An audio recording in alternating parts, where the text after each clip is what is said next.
For over 10 years, my life has been filled with chaos, crisis, and eventually tragedy. And somehow I've managed to come out of the past 10 years stronger than ever before. And in this video, I'm going to talk about how I managed to do that. My family's life for over 10 years now has been dogged by depression, alcoholism, traumatic head injury, and death. And there's been times over the past 10 years when, my own mental health has suffered, and I have been mentally ill. And yet, somehow I've managed to turn that into a strength. And in this video, I'd like to talk about what worked for me and probably what didn't work as well. And I think really what I'm trying to achieve is to pay it forward.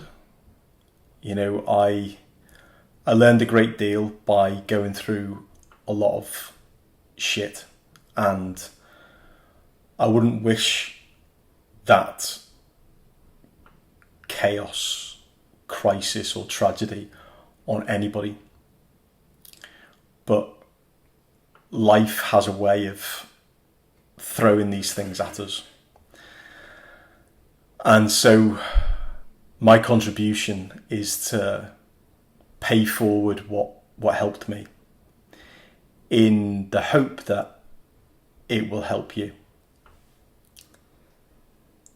So over 10 years ago, I first took my mum to the doctors because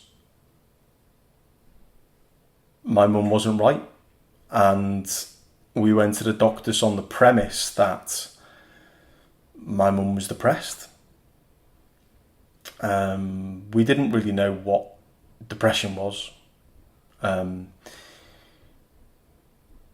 And I think on going to the doctors, we didn't exactly learn anything more about it. And that began really a very difficult journey and a very long journey for our family. And it certainly, didn't end with my mum. I think all of us at one point or another, needed help with different types of mental illness. And that's life. Life has this way of throwing things at us. And I think many of us, will sadly experience crisis in our lives. And so, to give you an example about what that looked like for me, I would get a phone call 2:00 in the morning from a paramedic who was trying to resuscitate my mum, who was in our family home 200 miles away from me. And that would probably be the 5th or 6th phone call I'd had like that from a paramedic in as many months. I'd be sat up in bed at 2:00 in the morning, 200 miles away from my mum, with my wife beside me and my 2 young kids asleep in bed downstairs. I would probably have some sort of important work commitment at 9:30 that morning, where I would be possibly presenting to a global legal tech client. And there I am on the phone to Peter, the paramedic, who has found my number on the key box outside my mum's house to call in case of emergency. And so here we are.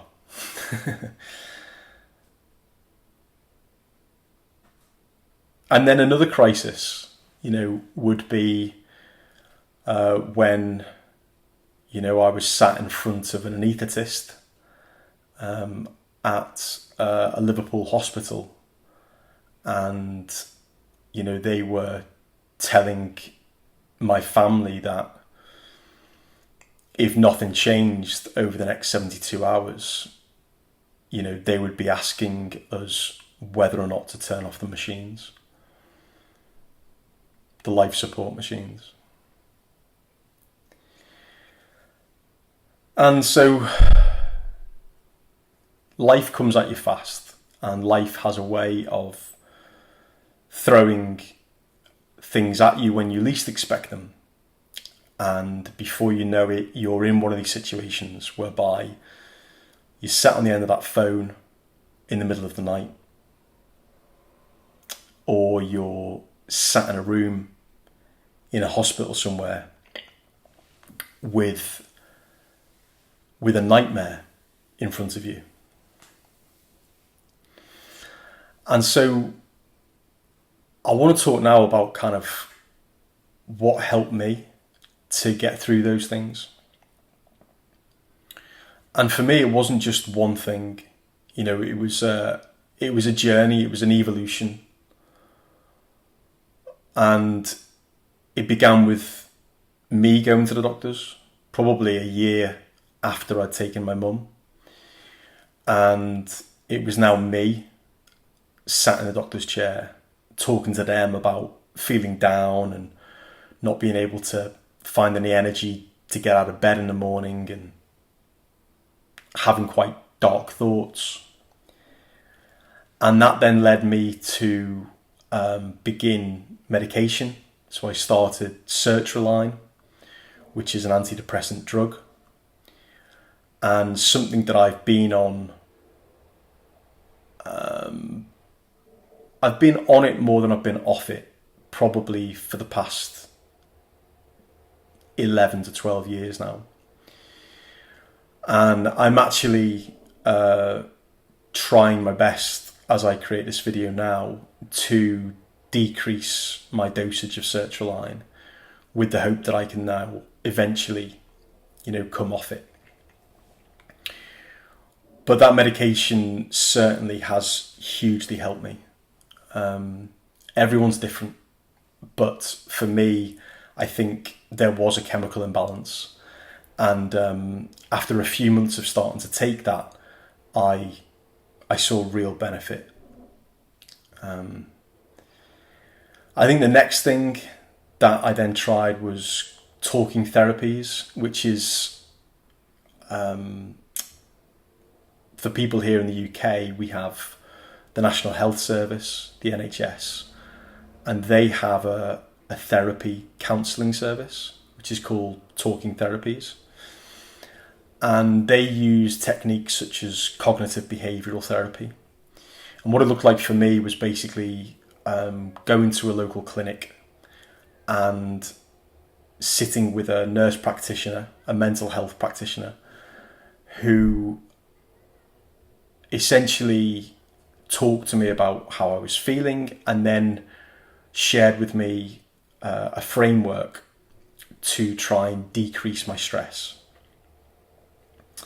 And that was the first time I came across the analogy of stress is like water in a bucket, and the idea that you almost need a release valve or a release tap. And that was an hour-long meeting. But I wasn't offered a follow-up. And I left with an A4 piece of paper with a bucket and a tap drawn on it. And the analogy and the framework and the intention was great. But did it help me? No, it didn't help me. I don't think at that time I was ready to listen. I think it would take more time. And I have the strength now. I have the headspace and I have the knowledge to be able to look back and see the benefit. But when you're in crisis and when you're in a depression, it's very difficult to break out of that and to make progress in a short space of time. And so after talking therapies, I began to look for things that I could do myself, rather than relying on, a health service. And so that's when I started to take meditation a bit more seriously. And I downloaded the Headspace app. I think I'd had Headspace from around about 2014, I think. And yeah, it's an amazing app. It was brilliant for me back then. I have never been great with meditation. I'm very disciplined with my fitness and going to the gym and things, but meditation I've always found quite difficult. But I find that even if I don't do it all the times I do it really pay off. They're really effective and they hugely help my mental health. And that was one thing after talking therapies that I started to do that really gave me some clarity. And it was just like 10 minutes every now and again. I wasn't sticking to it religiously, and a lot of the things that, they talk about in some of the soundscapes and the podcasts and the videos, they also really helped me to understand and kind of think about what was going on. More analogies, basically, such as, for example, the idea that depression, or worries, should I say, is similar to a cloudy day, whereby, whatever you're trying to seek, be that peace of mind, calm, relaxation, that's the blue sky.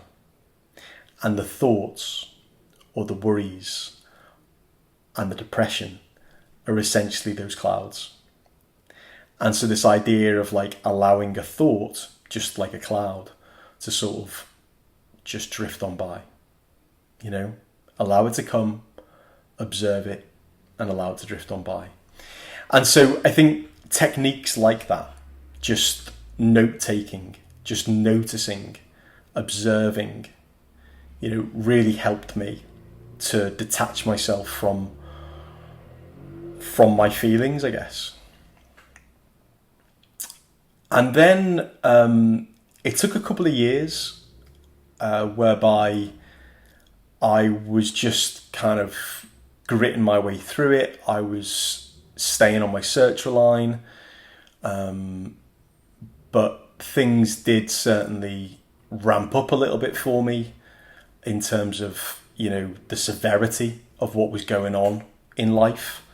There were more crises. My